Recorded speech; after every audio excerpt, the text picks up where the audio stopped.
Alam nyo, minsan, yung mga pinaka-dramatic na kwento sa buhay, hindi yan nangyayari sa pagitan ng magkakalabang bansa, kundi sa loob mismo ng pamilya. Lalo na kapag may sangkot na family business. At itong pag-uusapan natin ngayon, ito yung classic example kung paanong ang isang relasyon na sinubok ng napakaraming taon ay pwedeng bigla na lang sumabog. O, isipin nyo to. Paano ka aalis sa isang trabaho na sabihin na nating toxic na kung ang boss mo ay biyenan mo pa? Ang hirap, di ba? Well, yan mismo ang naging problema ng bida natin sa kwentong ito. Libu-libong taon na ang nakalipas. 20 taon siyang nagsilbi, pero sa huli, ang pakiramdam niya, nilalamangan na siya. Tara, alamin natin kung paano nagsimula ang lahat ng ito. Okay, so unang yugto, ang pagsama ng loob. Dito natin makikita kung paano ang 2 dekada ng samahan ay dahan-dahang nalason hanggang sa umabot na talaga sa breaking point. Dito nag-ugat, ika nga, ang buong gulo. So ano ba talaga yung nagtulak kay Jacob para umalis? 3 bagay basically. Una, yung mga bulong-bulungan. Naririnig na niya sa mga bayaw niya, "Uy, si Jacob, kinukuha na lahat ng yaman ni Papa." Pangalawa, ramdam na niya mismo yung pagbabago sa pakikitungo ng biyenan niya. Yung lamig. Alam niyo yun? At panghuli, at ito siguro yung pinakamabigat sa lahat, isang direktang utos mula sa Diyos na nagsasabing, oras na para umuwi. At eto, mismong si Jacob na ang nagsabi sa mga asawa niya. Kinonfirm niya, nakikita ko, hindi na tulad ng dati ang pakikitungo sa akin ng tatay niyo. Inamin niyang nagbago na ang lahat, pero sa kabila ng tensyon, kumakapit siya sa paniniwalang may gumagabay pa rin sa kanya. Hindi raw siya nag-iisa. 10 beses. Ulitin ko ha, 10 beses binago ang sahod niya. Hindi to isang beses na pagkakamali, pattern na to. 2 dekada ng, panloloko. Itong numerong to, hindi lang to data, no? Ito yung resibo, yung katibayan ng lahat ng sama ng loob ni Jacob. Dahil sa ganitong sitwasyon, isa na lang talaga ang nasa isip ni Jacob. Kailangan ng umalis, ang tumakas.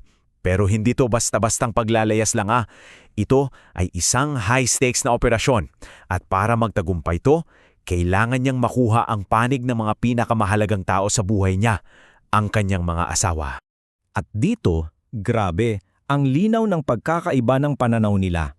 Para sa mga anak, sina Rachel at Leah, ang pakiramdam nila para silang produkto na ibinenta ng sarili nilang ama. Samantalang para kay Laban, simple lang ang tingin niya sa lahat. Pag-aari niya ang lahat. Yung mga anak niya, yung mga apo niya, yung mga hayop, lahat.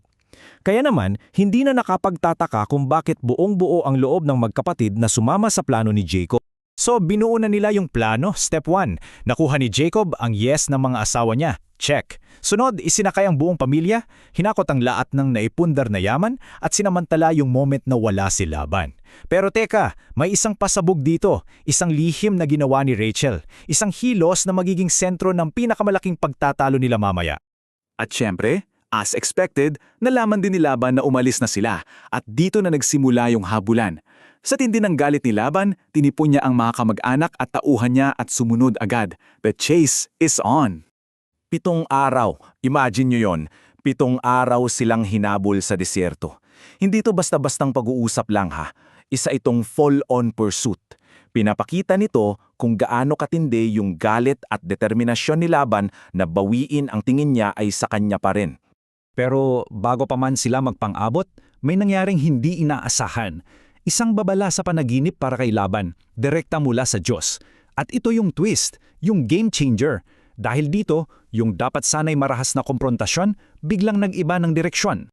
At sa wakas, doon sa kaburulan ng Gilead, nangyari na ang pinakahihintay na pagharap. Isipin nyo yung eksena. 20 taon ng samaan ng loob, 7 araw ng matinding habulan, lahat yon mauuwi sa sandaling ito. Ang tensyon, grabe. At sa lahat ng pwedeng isumbat ni Laban, yung pag-alis nila, yung mga hayop, isa lang talaga ang tinutumbok niya. Bakit mo ninakaw ang aking mga Diyos? Ito yung pinakasentro ng galit niya. Para sa kanya, hindi lang to simpleng ari-arian pag nanakaw ito ng espiritual na pamana ng pamilya. So paano sila nakalusot? Well, salamat sa diskarte ni Rachel. Itinago niya yung mga anito sa ilalim ng upuan niya sa kamelyo, tapos umupo lang siya roon at nagdahilan na mayroon siyang buwan ng dalaw. Isa tong dahilan na sa kultura nila sapat na para hindi siya pakialaman o haluhugin. Napakatalinong galaw. At nung napatunayan ng wala kay Jacob yung mga anito, doon na bumaliktad ang mesa. Ngayon, si Jacob naman ang sumabog. Sa tanong niyang yan, maririnig mo lahat ng pagtitimpi at tinanakit na kinimkim niya sa loob ng 20 taon. Oras na para manigil. At dito, isa-isa niya lahat. Bawat hayop na inalagaan niya, bawat panganib na hinarap niya, yung init sa araw at lamig sa gabi na tiniis niya, lahat para sa serbisyo.